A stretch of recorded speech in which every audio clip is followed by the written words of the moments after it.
রবিবার কলকাতায় নেতাজি ইন্ডোরে বিজেপির সাংগঠনিক সভায় বক্তৃতা রাখেন অমিত শাহ।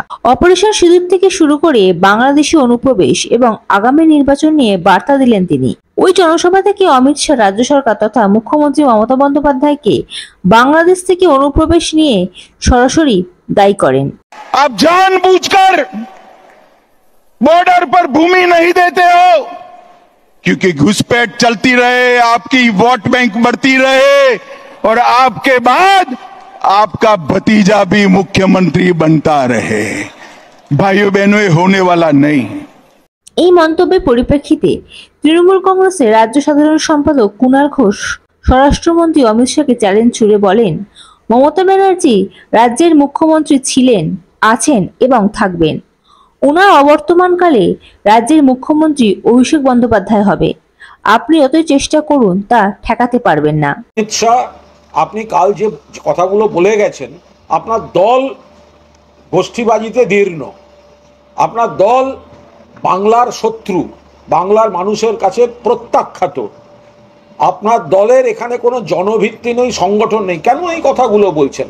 আর আপনি যেটা বলেছেন যে মাননীয় মুখ্যমন্ত্রীর পর আপনি অভিষেক বন্দ্যোপাধ্যায়কে ইঙ্গিত করে বলছেন মুখ্যমন্ত্রী হতে দেবেন না আপনারা, আমরা খুব স্পষ্টভাবে বলি যে মমতা বন্দ্যোপাধ্যায় দীর্ঘদিন মুখ্যমন্ত্রী ছিলেন, আছেন এবং থাকবেন। আপনারা তাকে পরাজিত করতে পারবেন না। এরপর ভবিষ্যতে মমতা বন্দ্যোপাধ্যায়ের পর অভিষেক বন্দ্যোপাধ্যায়ই মুখ্যমন্ত্রী হবেন। চ্যালেঞ্জ করলাম, আপনারা ঠেকাতে পারবেন না, কারণ বাংলায় বিজেপির কোনো ভবিষ্যৎ নেই। আর অমিত শাহ, আপনি যে সময়ে মমতা বন্দ্যোপাধ্যায় এবং অভিষেক বন্দ্যোপাধ্যায়কে ইঙ্গিত করে সস্তা রাজনীতির কমেন্ট করছেন, সেই সময় আপনাদের গাফিলতিতে পহেলগাঁওতে জঙ্গিরা ঢুকে অ্যাটাক করেছে। মমতা বন্দ্যোপাধ্যায় দেশের স্বার্থে তৃণমূল দল এবং রাজ্য সরকার, কেন্দ্রীয় সরকারের পাশে আছে, দেশের স্বার্থে সেনাবাহিনীর পাশে। আর মমতা বন্দ্যোপাধ্যায়ের নির্দেশে অভিষেক বন্দ্যোপাধ্যায় সর্বদলীয় প্রতিনিধি দলের বিদেশে একের পর এক সভায় ভারতবর্ষের কণ্ঠকে প্রতিধ্বনিত করছেন দেশের স্বার্থে। আপনি সেই সময় বাংলায় এসে মমতা বন্দ্যোপাধ্যায়ের, অভিষেক বন্দ্যোপাধ্যায়কে আপনি কটাক্ষ করছেন। এর থেকেই বোঝা যায় এই সংকীর্ণ রাজনীতি আপনারা কতটা নিচে নামতে পারেন। জান মশাই, আপনাকে চ্যালেঞ্জ করলাম, যতদিন মমতা বন্দ্যোপাধ্যায় চাইবেন ততদিন মমতা বন্দ্যোপাধ্যায় মুখ্যমন্ত্রী, আর তারপর অভিষেক বন্দ্যোপাধ্যায় বাংলার মুখ্যমন্ত্রী। ক্ষমতা থাকলে আটকে নিন, ততদিন আপনারা দেখার জন্য কেন্দ্রের ক্ষমতাতেও বসে থাকবেন না।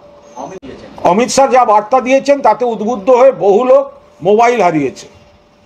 নেতাজি ইন্ডোর স্টেডিয়ামে এত উদ্বুদ্ধ হয়েছে সবাই, শেষে মাইকে ঘোষণা করতে হচ্ছে যে যার মোবাইল নিয়েছেন ভলেন্টিয়ারের কাছে জমা দিয়ে যান। তো ওইরকম অনুপ্রেরণা দিয়ে গেছেন, ওরম উদ্বুদ্ধ করে গেছেন। আমরা বলি মমতা বন্দ্যোপাধ্যায়ের অনুপ্রেরণায় কাজ হচ্ছে। উন্নয়ন মানুষ হাতে বুঝতে পারেন, পরিবারে বুঝতে পারেন, এলাকায় বুঝতে পারেন। আর অমিত শাহ এমন দিয়ে গেছেন, তারপরে অ্যানাউন্সমেন্ট, যার যার মোবাইল হাতে পেয়েছেন তারা স্বেচ্ছাসেবকদের কাছে জমা দিয়ে যান। অনেকের মোবাইল চলে গেছে। এইটা হচ্ছে তফাৎ, এইটা হচ্ছে তফাৎ। কি করবেন Amit Shah? Bureau report, ND Bangla news. সবার আগে সব খবর, সঠিক খবর পেতে ফেসবুক পেজটি ফলো করে এবং ইউটিউব চ্যানেলটি সাবস্ক্রাইব করে রাখুন আর শেয়ার করতে ভুলবেন না।